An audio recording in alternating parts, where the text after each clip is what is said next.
बिस्मिल्लाहिर्रहमानिर्रहीम। अस्सलाम वालेकुम class. I hope you all are doing well.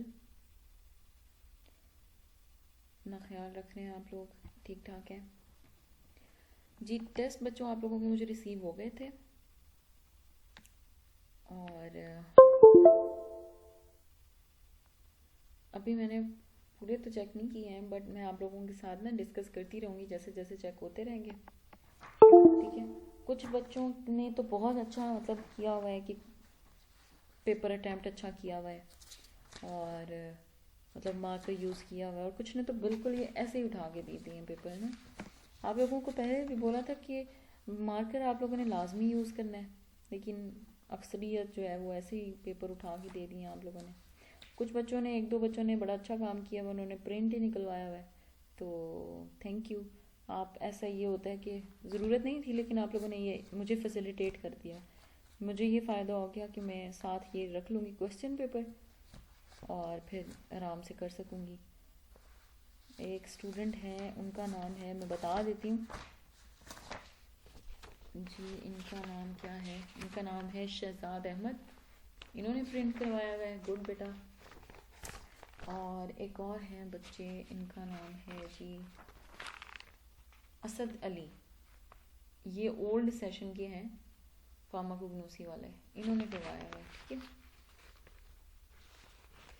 वैसे ये ओल्ड सेशन के, आप लोगों में से, मेरा नहीं ख्याल है आप लोगों में से न्यू बच्चे शायद ना करवाया हो, ओल्ड वालों ने करवाया हुआ है, न्यू वालों ने नहीं मेरे ख्याल से करवाया, ठीक है। तो थैंक यू आप दोनों का।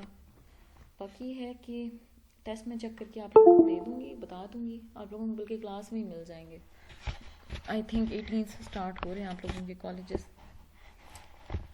तब ज़्यादा समझ आएगी, लेक्चर की भी इंटरेक्शन भी होगा और बच्चों का मुझे भी आइडिया होगा, बच्चों को मेरा आइडिया होगा पढ़ाने का, ज़्यादा समझ आएगी। फर्स्ट ईयर ने आई थिंक मुझे सुना हुआ है, लेकिन बाकी बच्चों को इतना नहीं आइडिया। एनी हाउ, स्टार्ट करते हैं अपना लेक्चर। ये हो गई थोड़ी बहुत बातें, नेक्स्ट लेक्चर स्टार्ट करते हैं जी। हमारा एंजाइम्स हम पढ़ चुके हैं, ठीक है, और उसमें हमने एंजाइम्स में उसकी फाइटो एंजाइम्स की डेफिनेशन पढ़ी है, फिर हमने उसको देखा है जी डिफरेंट टर्मिनोलॉजीज। आगे उसमें थी ऑर्गेनिक सब्सटेंसेस और इनऑर्गेनिक सब्सटेंसेस क्या होते हैं, इस तरह की। उसके साथ फिर हमने एग्जांपल्स भी देखी कुछ, फिर हमने एंजाइम की एक्टिविटी देखी, एंजाइम प्रोसेस कैसे करता है पूरा, और एंजाइम होते क्या हैं।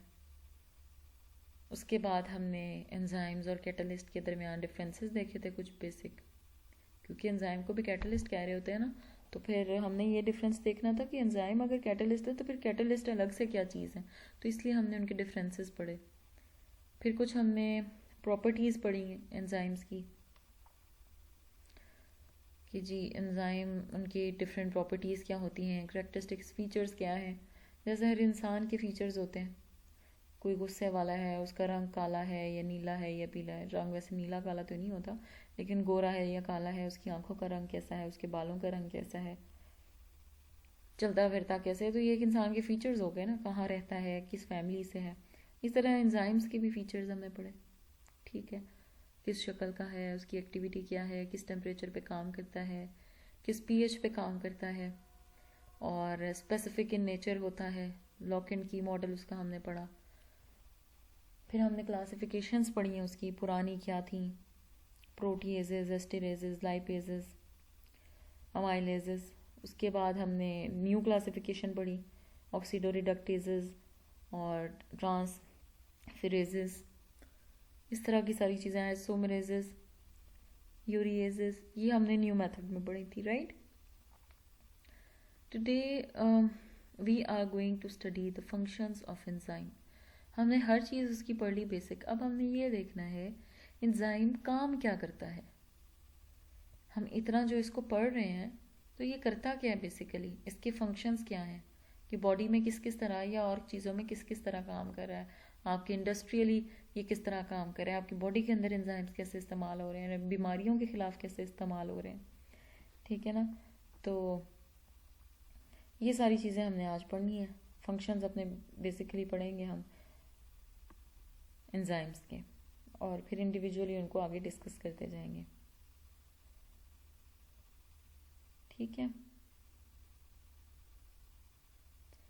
Let's start our topic.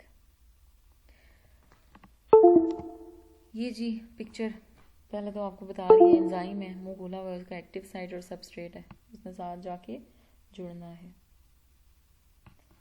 Next, enzymes play a vital role in our daily life. जो एंजाइम्स हैं वो बहुत अहम किरदार अदा करते हैं किसमें जी, आपकी डेली लाइफ में। They perform following important functions, बहुत इम्पॉर्टेंट फंक्शंस हैं वो जो ये प्ले कर रहे होते हैं डेली लाइफ में। और वो कौन कौन से हैं जी? Number 1, decrease activation energy. ये क्या करते हैं, एक्टिवेशन एनर्जी होती है उसको डिक्रीज करते हैं। फिर है डाइजेशन, आपका जो डाइजेस्टिव सिस्टम है उसमें हेल्प करते हैं। चीज़ मेकिंग, चीज़ मेकिंग क्या है, चीज़ आपको पता है खाने वाली होती है जो अक्सर पिज़्ज़े में होती है, ठीक है, पिज़्ज़ाज में और भी बहुत सारी खाने वाली चीज़ों में चीज़, उसको बनाने में एंजाइम्स इस्तेमाल होते हैं। स्वीटनर के तौर पे, मतलब मीठी जो आपका किसी भी चीज़ में डालने के लिए ऐसा मीठा मीठे के तौर पे इस्तेमाल होते हैं। एज अ डिटर्जेंट, जो कपड़े धोने वाला होता है detergent powder, Surf Excel type जो है ना, इस तरह इसको इनको डिटर्जेंट बोलते हैं, बर्तन धोने वाला या कपड़े धोने वाला, उसमें इस्तेमाल होते हैं। अब ये किस किस तरह इस्तेमाल होते हैं वो हम जाके देखते हैं आगे इन फर्दर स्लाइड्स पे। बाकी अभी हम इसको जनरली पढ़ रहे हैं कि कहाँ कहाँ इस्तेमाल होते हैं। एज अ ड्रग इस्तेमाल होते हैं, मतलब बीमारी के खिलाफ ये ड्रग के तौर पे, कैंसर ट्रीटमेंट में इस्तेमाल होते हैं, क्योरिंग ऑफ डिजीजेस में, मतलब बीमारियों के इलाज के लिए, मुख्तलिफ बीमारियों के इलाज के लिए, ब्लड क्लॉटिंग में इस्तेमाल होते हैं, मतलब खून को जमाने के लिए, कहीं इंजरी होगी तो एंजाइम कुछ ऐसे भी हैं जो ब्लड को जमाने में इस्तेमाल होते हैं। अल्कोहलिक बेवरेजेस, अल्कोहल बनाने की जो शराब वगैरह होती है उसमें भी इस्तेमाल होते हैं। एंड मीट टेंडराइजिंग, मीट टेंडराइजिंग में भी इस्तेमाल होते हैं। मीट टेंडराइजिंग क्या होती है वो भी हम आगे जाके देखते हैं, आप लोगों ने घबराना नहीं है, हम ये एक एक करके सारी स्लाइड्स पढ़ेंगे, सब समझ आ जाएगी। ये तो हो गया जर्नल उसका, अब इसको आगे पढ़ते हैं। Number 1 is decrease in activation energy. अब ये एक्टिवेशन एनर्जी होती क्या है, ठीक है, और एंजाइम इसको डिक्रीज क्यों करते हैं और कैसे करते हैं।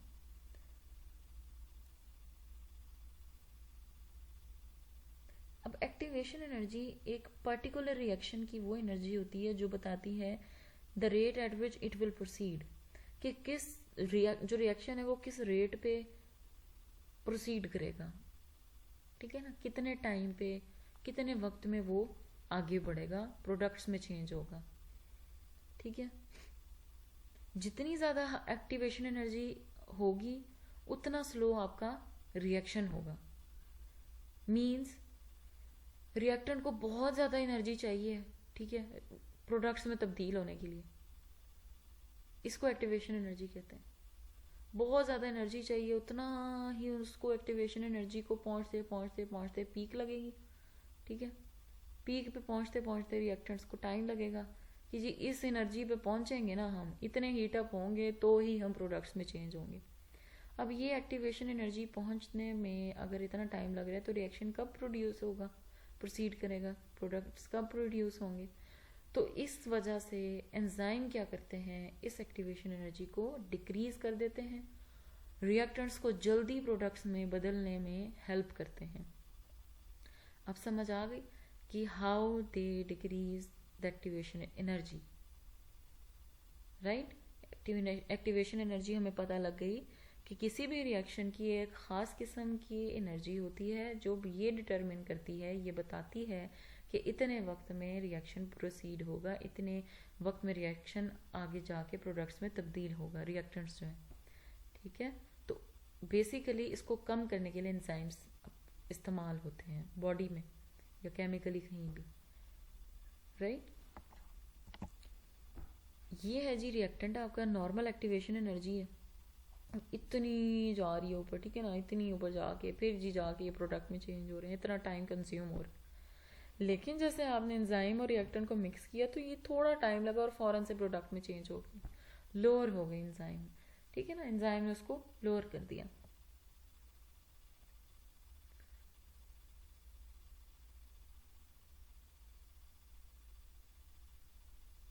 एंजाइम क्या करते हैं, एंजाइम बेसिकली जाते हैं रिएक्टेंट्स के साथ और रिएक्टेंट को मॉडिफाई कर देते हैं, ऐसी शक्ल में बना देते हैं कि जी वो इतने ज़्यादा एक्टिव हो जाते हैं कि उनकी एनर्जी, एक्टिवेशन एनर्जी रिएक्टेंट्स की कम हो जाती है और जल्दी प्रोडक्ट में तब्दील हो जाते हैं, ये काम करते हैं। Next is digestion.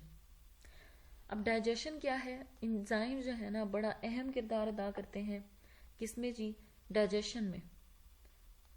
Digestion basically होती क्या है, डाइजेशन होती है जी आपकी जो आपने एक इतना बड़ा निवाला खाया है, ठीक है, आप रोटी खाते हो, जब वो बड़ा होता है वो जाते ही ऐसा तो नहीं आप उसको चबा के खा रहे हो ना, बेसिकली आप क्या कर रहे हो, मुंह में आप उसको चबा रहे होते हो दांतों के थ्रू। क्यों कहा जाता है कि चबा कर खाएं, ऐसे ही निगलना नहीं है, क्योंकि उसको हजम होने में उतना ही टाइम लग जाता है, जब आप चबाएंगे नहीं उसको उतना ही वक्त लगेगा हजम होने में, क्योंकि फिर जो आपके मुंह ने काम नहीं ना किया, आपके दांतों ने उसको छोटे छोटे पीसेस में कन्वर्ट करने का, वो आपके मैदे को करना पड़ेगा, ठीक है, फिर आपकी स्मॉल इंटेस्टाइन्स को उतनी मेहनत करनी पड़ेगी। तो इसलिए आपको चाहिए, और पेट में दर्द अलग होगा, चबा चबा कर खाएं। जब वो छोटे छोटे पीसेस हो जाएंगे ना तो उनका सरफेस एरिया बढ़ जाएगा, जब उनका सरफेस एरिया बढ़ जाएगा तो जो सलाइवा होता है आपके मुंह के अंदर, ठीक है, और जो अमाइलेज होगा वहीं पे आपके मुंह के ऊपर, आपने रोटी खाई, आपके मुंह के अंदर जो आपके एंजाइम्स होंगे ना वही उस पर पहले एक्ट कर देंगे, उसको डाइजेशन में और छोटे पीसेस में उसको कन्वर्ट करेंगे, ठीक है, वो मैदे में जाएंगे और जल्दी डाइजेशन में तब्दील कर देंगे, जल्दी हजम हो जाएगा खाना आपको। फॉर एग्जाम्पल ट्रिप्सिन है, लाइपेज है, लाइपेज फैट्स को, अमाइलेज जो है वो शुगर्स, जो कार्बोहाइड्रेट्स खासतौर पे ये रोटी खा रहे होते हैं इसमें शुगर्स बहुत ज़्यादा होती हैं, तो अमाइलेज उनको एक्ट करता है उन पर और छोटे छोटे पीसीज में कन्वर्ट कर देता है और डाइजेशन में हेल्प करता है इस तरह। तो ये है आपकी डाइजेशन में इस तरह से काम आता है एंजाइम कोई भी, right. Enzymes play an important role in digestion for conversion of large molecules into smaller, simple and diffusible molecules। जो बहुत ज़्यादा large, complex और non diffusible होंगे ना उनको इन छोटे छोटे पीसेस में जल्दी घुल मिल जाने वाले और बहुत स्मॉलर और सिंपल मॉलिक्यूल्स में कन्वर्ट कर देंगे। अब वो एग्जाम्पल उनकी ट्रिप्सिन है, लाइपेज है, अमाइलेज एटसेट्रा, ये एंजाइम्स की एग्जाम्पल है। देखें कार्बोहाइड्रेट्स है, शुगर्स थी, ब्रेड वगैरह, अमाइलेज हो गए, मार्टेज, लैक्टेज, इन्होंने शुगर्स को छोटे छोटे पीसेस में कन्वर्ट कर दिया। प्रोटीन है, इतना बड़ा आपने गोश्त खाया जी, उसको अमाइनो एसिड्स में तब्दील कर दिया। अमाइनो एसिड्स क्या होते हैं, प्रोटीन का स्मॉलेस्ट यूनिट होता है, ठीक है, तो उस पर पेप्सिन, ट्रिप्सिन, पेप्टिडेज, ये एंजाइम जो खास तौर पे प्रोटीन पे इस्तेमाल होते हैं, और उसने उसको छोटा छोटा करके इतने स्मॉलर पीसेस में कर दिया। इसी तरह ऑयल और फैट्स हैं, लाइपेज ने उनको फैटी एसिड जो उनका स्मॉलेस्ट यूनिट है उसमें तब्दील कर दिया, ठीक हो गया। Next is cheese making. Enzymes are also used in the manufacturing of cheese। ठीक है, जो चीज़ होती है ना, आप इंडस्ट्रियल लेवल पे एक होता है खास किस्म का एंजाइम ना,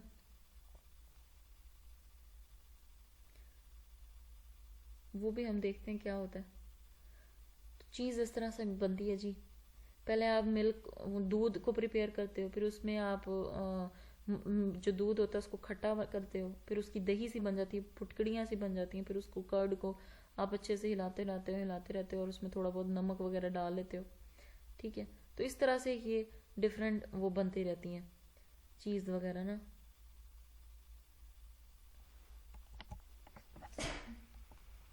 sorry, an enzyme called rennet is used in the process of cheese making. ये होती है जी चीज़, अक्सर ब्रेड्स वगैरह में इस्तेमाल हो रही होती है, ठीक है, और पिज़्ज़ा वगैरह बनाने में भी, बर्गर्स में भी, हर जगह ही खाने पीने में इस्तेमाल होती है। तो एक रेनेट होता है एंजाइम, ये बेसिकली इसको फुला देते हैं और जल्दी चीज़ मेकिंग में, दूध वगैरह में जो है ये इस्तेमाल होता है एंजाइम, कोई भी उसको प्रोसेस जल्दी करेगा, ठीक है। फर्मेंटेशन वाला प्रोसेस आप लोगों ने पढ़ा होगा, ठीक है। बेसिकली दूध को, जो दूध जब फट जाता है तो फिर उसको प्रोसेस करके और आगे फर्दर ये सारी चीज़ें बनती है, तो उसमें एंजाइम होता है रेनेट, वो इस्तेमाल होते हैं चीज़ मेकिंग में।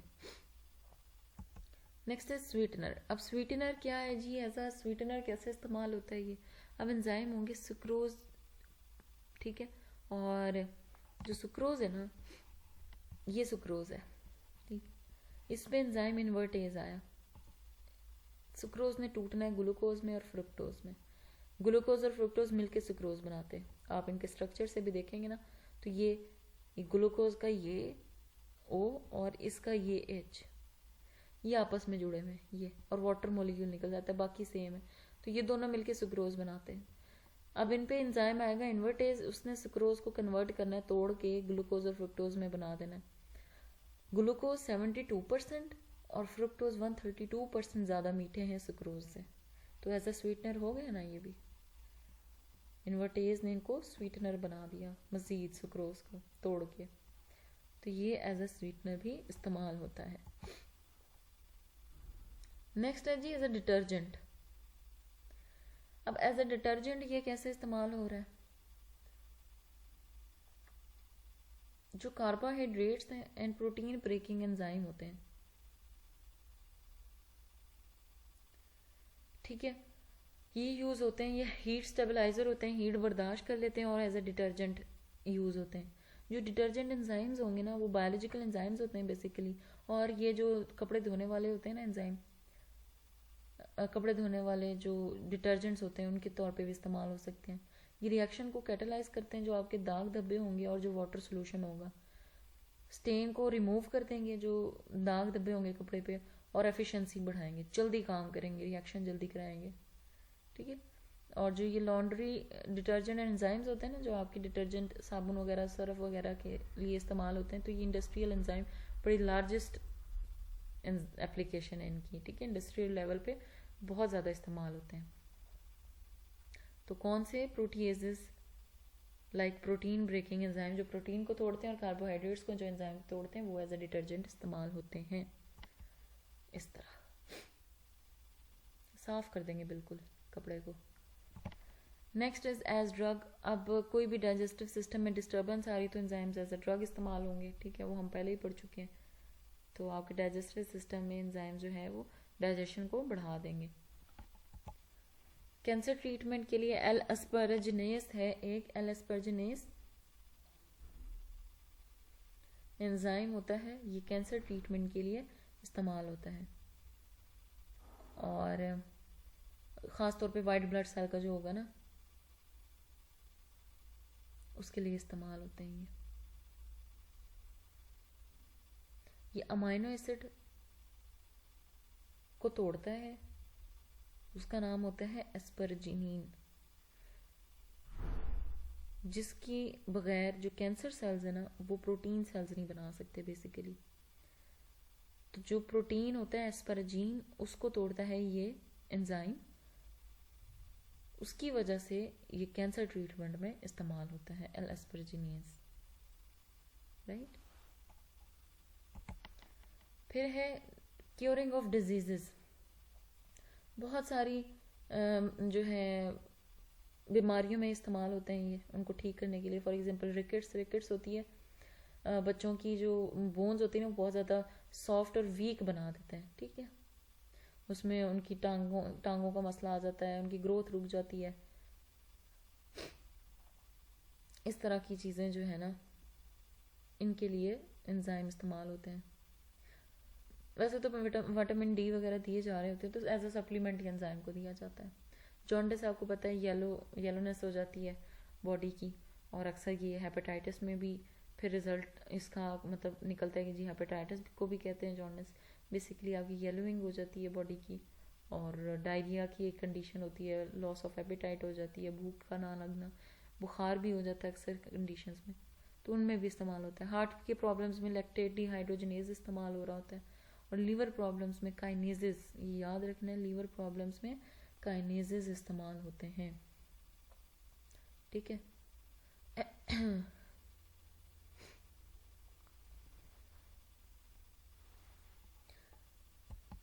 Next is blood clotting. अब ब्लड क्लॉटिंग एक प्रोटीन होता है थ्रोम्बिन, उनके साथ मिलके किए जाएंगे जहाँ इंजरी हुई है ना आपकी, मतलब नॉर्मली जिस पेशेंट की, वहाँ जाके ये क्लॉटिंग करना शुरू कर देंगे। इस तरह से जो ब्लड के सेल्स है ना, उनके इर्द गिर्द ये धागे धागे से उनको जोड़ देंगे। ठीक है, थ्रोम्बिन का काम ही यही है। बहुत लंबे प्रोसीजर हैं जिस तरह से करते हैं। तो बेसिकली इसका काम ही है, ब्लड क्लॉट ऐसे बना देता है और आपके खून को रोक देता है। ठीक है, खून का बहाव ज़्यादा ना हो इसलिए उसको रोक देता है। ब्लड क्लॉटिंग के लिए इस्तेमाल होते हैं ये। with the help of protein thrombin.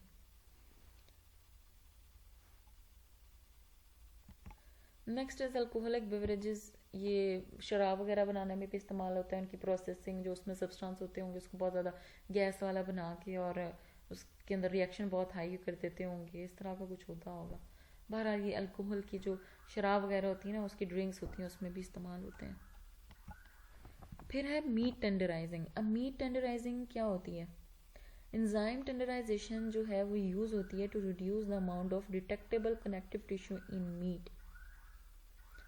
ठीक है, अब ये होता है, ये ब्रेक डाउन करते हैं जो मीट के अंदर बॉन्ड्स होंगे। ठीक है, जो उसके अंदर कनेक्टिव टिश्यू होंगे, और जो ख़ास तौर पे मतलब मीट के अंदर इस तरह से होगा, कोई टाइप के कनेक्टिव टिश्यू होंगे उसको तोड़ने के लिए, ताकि जल्दी हजम हो सके। बेसिकली मीट टेंडराइजिंग ये होती है। अक्सर लोग नमक लगा के भी उसको करते हैं, और अदरक वगैरह के लिए भी इस्तेमाल करते हैं। ठीक है, उसके अंदर की जो एक ख़ास किस्म की खुशबू वगैरह होती है उसको ख़त्म करने के लिए भी होता है। ये होता है इसमें मीट के अंदर ना इंजेक्ट कर देते हैं, ख़ास तौर पे प्रोटीएजेस होते हैं, और पेप्सिन, पपाइन, ट्रिप्सिन, ये meat to facilitate the process of digestion, ताकि जल्दी हजम हो जाए। ठीक है, ख़ास किस्म का जो अंदर टिश्यू हो उसको ये डाइजेस्ट कर दें, मतलब किल कर दें एक तरह का, ताकि आपकी डाइजेशन में हेल्प आ जाए। इस तरह से ये जो आपको नज़र आ रहे हैं कटर से, बेसिकली इसके थ्रू इंजेक्ट कर रहे होते हैं। इसके अंदर ये इसको ठोकते रहते हैं तोड़ी की तरह, वो इसके अंदर इंजेक्ट हो जाता है, और जो आपने फिर पकाने के बाद ये जल्दी डाइजेस्ट हो जाता है। तो that's all for today's lecture. इसमें हमने फंक्शंस पढ़े डिफरेंट, ब्लड क्लॉटिंग में हो, या मीट टेंडराइजर के तौर पे हो, या फिर एज अ डिटर्जेंट हो, ड्रग हो, कैंसर ट्रीटमेंट में हो, या एक्टिवेशन एनर्जी को कम करने के लिए हो, डाइजेशन, इन सारी चीज़ों में एंजाइम जो है वो फंक्शन अपना परफॉर्म करता है। ठीक है, आई होप आप लोगों को समझ आ गई होगी। अपना ख्याल रखिएगा। अल्लाह हाफिज़।